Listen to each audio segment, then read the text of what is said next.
అమ్మా భవానీ లోకాల నేలే ఓంకార రూపమమ్మా, తల్లి నీ మహిమల్ని చూపవమ్మా.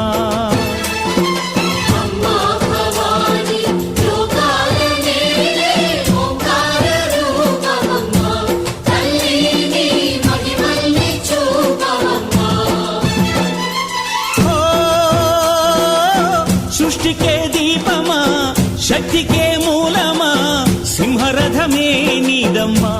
అమ్మ దుర్గమ్మ భక్తులను దీవించుమా.